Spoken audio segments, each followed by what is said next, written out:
Hello everyone, welcome back on my YouTube channel. Production management में आज के lecture में हम डिस्कस करेंगे advantages of production planning and control, जो कि हमारा मेन टॉपिक चल रहा था।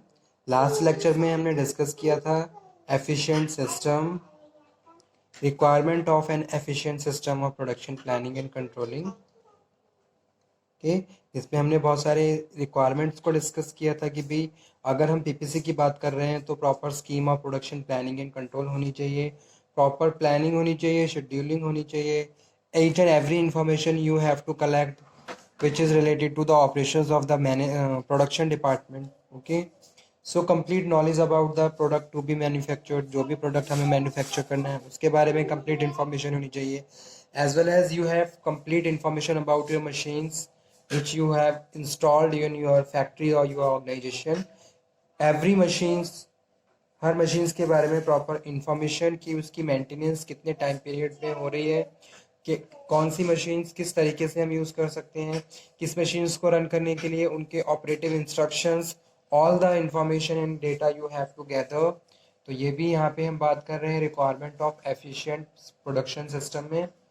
ठीक है, detail information about your number of machine, जो कि अभी मैंने बताया, and complete data, power, speed, feed of all machines, full information relative to the production material which to be used, जो भी मटेरियल आप यूज़ करने वाले हो उसको उसके बारे में भी, वो किस वेंडर से आ रहा है, कितने प्राइस पे आ रहा है, क्या उसकी क्वालिटी है, ये सारी इंफॉर्मेशन एक प्रोडक्शन मैनेजर या फिर पीपीसी मैनेजर को होनी चाहिए। ठीक है, तो ये क्या है, ये रिक्वायरमेंट्स है एफिशिएंट सिस्टम ऑफ पीपीसी के लिए।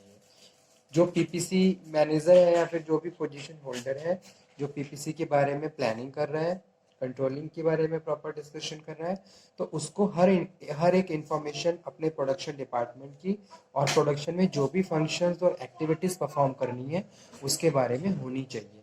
साथ के साथ प्रोडक्शन में जितने भी रिसोर्सेज अवेलेबल हैं, ठीक है, जितनी भी मशीन्स अवेलेबल हैं, हर मशीन्स की प्रॉपर इंफॉर्मेशन होनी चाहिए और उस मशीन को किस तरीके से रन करना है, रॉ मटेरियल कहाँ से मंगा रहे हैं, वो ये सब इंफॉर्मेशन होनी चाहिए। और accurate knowledge about job analysis, अगर नंबर ऑफ वर्कर्स काम कर रहे हैं तो कौन वर्कर्स किस कौन से सुपरवाइजर के अंडर में काम कर रहा है और उसका क्या जॉब है। ठीक है, प्रॉपर जॉब एनालिसिस होना चाहिए ताकि आप इफेक्टिव तरीके से ह्यूमन रिसोर्स को यूज करके डे टू डे टारगेट्स को कंप्लीट कर सको। ऐसा ना हो कि भाई एक ही टास्क को परफॉर्म करने के लिए बहुत सारे लोग लगे हुए हैं। तो इस तरीके से प्रॉपर डिवीजन ऑफ वर्क होना चाहिए, एलोकेशन ऑफ रिसोर्सेज होने चाहिए। ये सब भी क्या है, पीपीसी प्लानिंग का पार्ट होते हैं।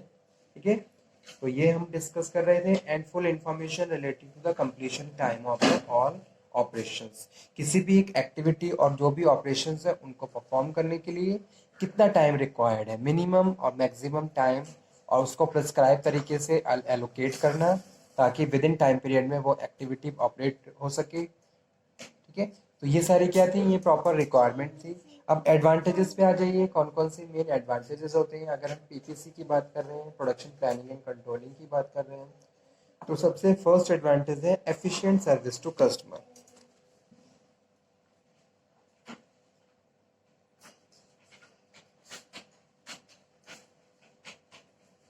Efficient service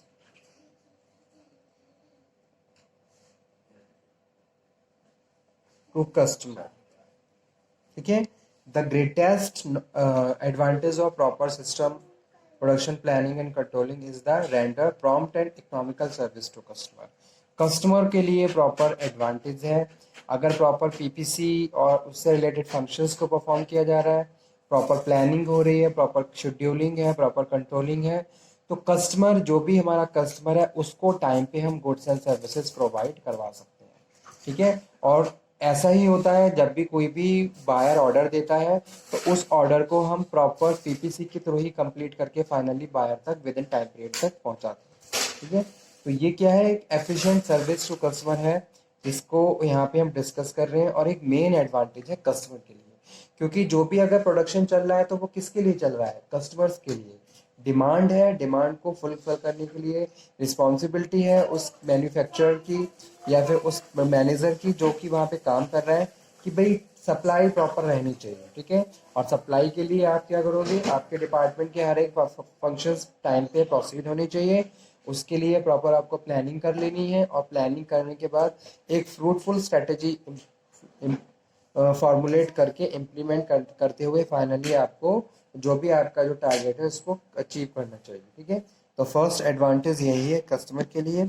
second one advantage है लोअर इन्वेस्टमेंट, लोअर इन्वेस्टमेंट, ठीक है। Proper production planning and control hold investment to the minimum necessary level by avoiding unnecessary stock, ठीक है।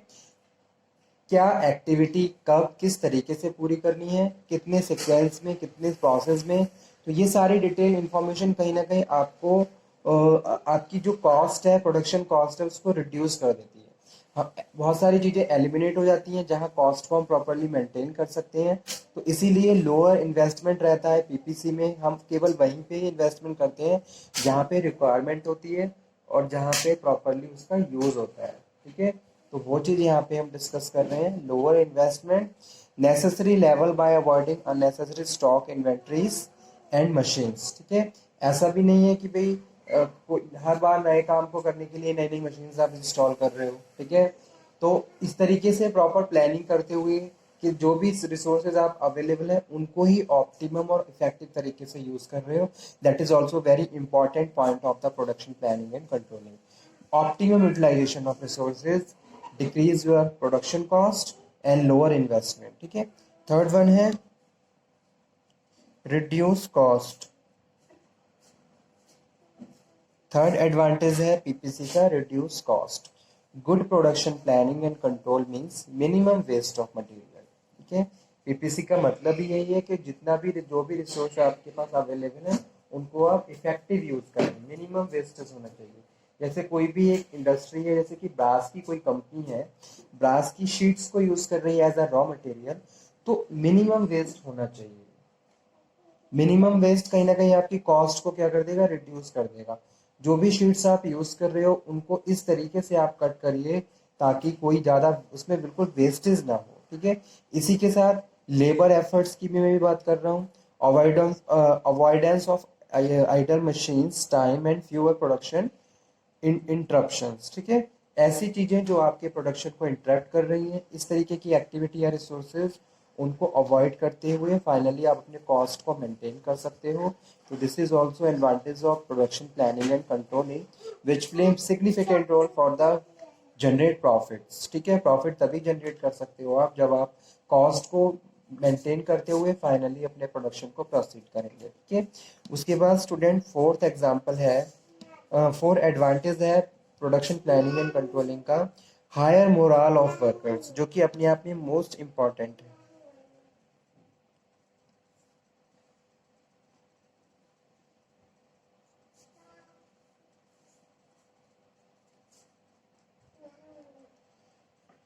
Good production planning and control system avoid rush orders, maintaining an even flow of work and providing congenial working conditions, यानी कि favorable working conditions, ठीक है।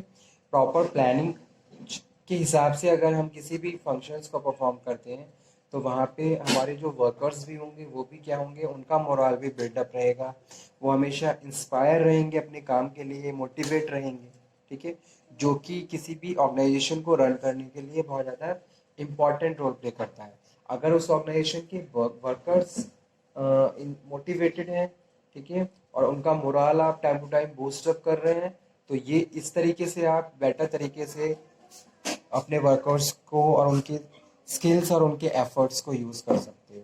तो ये भी क्या है, अपने आप में एक बहुत बड़ा एडवांटेज है किसी भी कंपनी के लिए जहां नंबर ऑफ वर्कर्स काम कर रहे हैं, कि वर्कर्स को मैनी टाइम ऐसा देखा गया है कि इंडस्ट्रियल रिलेशन हेल्दी नहीं होते हैं तो उसका असर हमारी प्रोडक्टिविटी पे पड़ता है। लेकिन अगर अगर हमने प्रॉपर प्लानिंग कर रखी है, वर्कर्स को इंडस्ट्रियल रिलेशन हेल्दी हैं, टाइम टू टाइम उनकी प्रॉब्लम को हम सुन रहे हैं, ठीक है, और उनके मोरल को बूस्ट अप कर रहे हैं, उनको मोटिवेट कर रहे हैं नेक्स्ट टाइम बार बार, तो कहीं ना कहीं इस सब का असर हमारी प्रोडक्टिविटी पे भी पड़ता है और इजीली हम अपने टारगेट्स को अचीव कर सकते हैं। ठीक है, तो ये है high moral of workers, good production planning and control system, avoid rush orders, maintaining even flow of work. ठीक है, उसके बाद स्टूडेंट फिफ्थ एडवांटेज है पीपीसी का, वो है बेटर पब्लिक रिलेशन।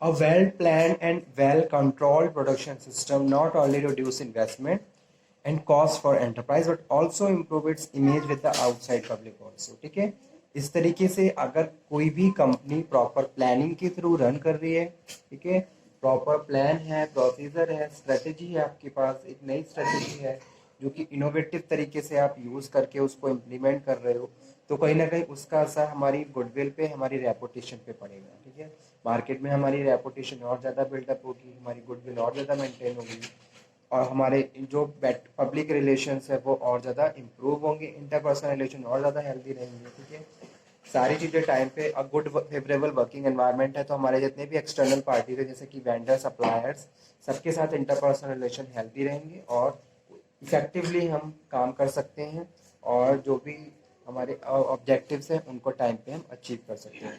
स्टूडेंट्स, किसी भी काम को करने के लिए हमारा इंटरपर्सनल रिलेशन हेल्दी होना बहुत ज़्यादा जरूरी है।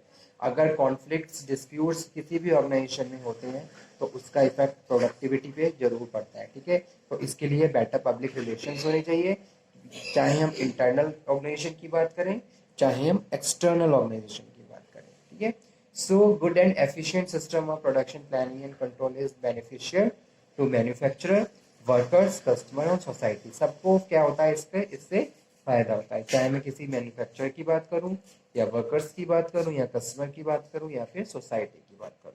तो ये एडवांटेजेस थे पीपीसी यानी कि प्रोडक्शन प्लानिंग एंड कंट्रोलिंग के, तो आप इसको नोट डाउन कर लीजिए। And if you have any problem in this points 1 2 3 4 5 then you can again discuss.